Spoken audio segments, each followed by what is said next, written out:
Hi there, I'm Jamie Harris with Remedy Plumbing. Today, I'm joined by Macie, our awesome customer service rep, and the creative force behind our social media. But Macie's not just great behind the scenes. Today, she's going to walk you through how to flush a tank-style water heater step by step. It's easier than most people think, and doing it once a year can save you money and extend the life of your heater. Let's get started. Over time, minerals like calcium and magnesium settle at the bottom of your water heater. This buildup can reduce efficiency, raise your energy bills, and shorten the life of your heater. Flushing out that sediment helps your water heater run quieter, hotter, and more efficiently.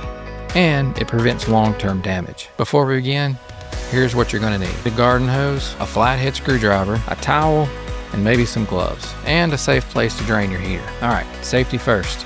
If you have a gas water heater, set that thermostat to pilot. And if it's electric, turn off the power at the breaker panel, or if you have a disconnect like Macie does here, pull it out and set it to the side.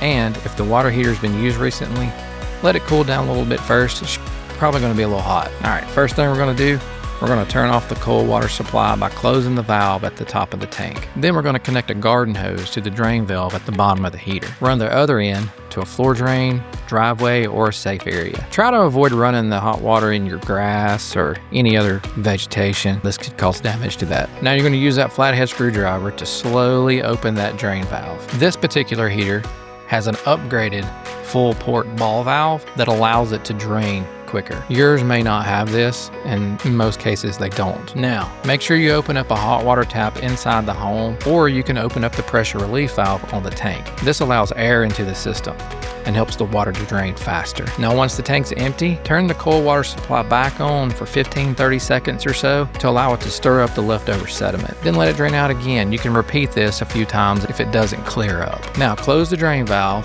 and close your pressure relief valve and remove that garden hose. Next thing I'm gonna do is open that cold water valve all the way back up and let the tank fill back up. You're also going to want to open up a hot water faucet in your home to bleed out any of that trapped air inside.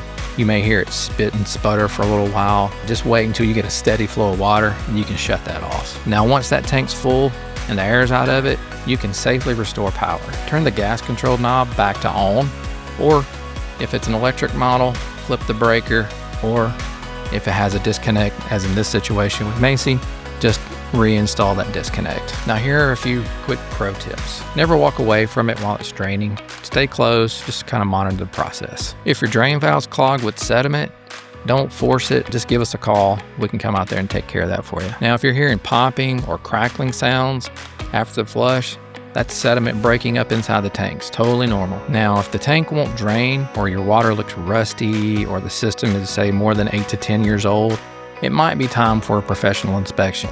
That's where we come in. At Remedy Plumbing, we're here to help you avoid surprises and keep your home running smoothly. Well, thanks so much for watching, and if you found this helpful, hit like, subscribe, and drop a comment below. If you have any questions, or if you'd rather leave this to the pros, visit us at callremedyplumbing.com or give us a call. We've got your back. And if you're a plumber out there and you've got something to add to this situation that I might have missed, just drop it in the comments. We'd love to hear it.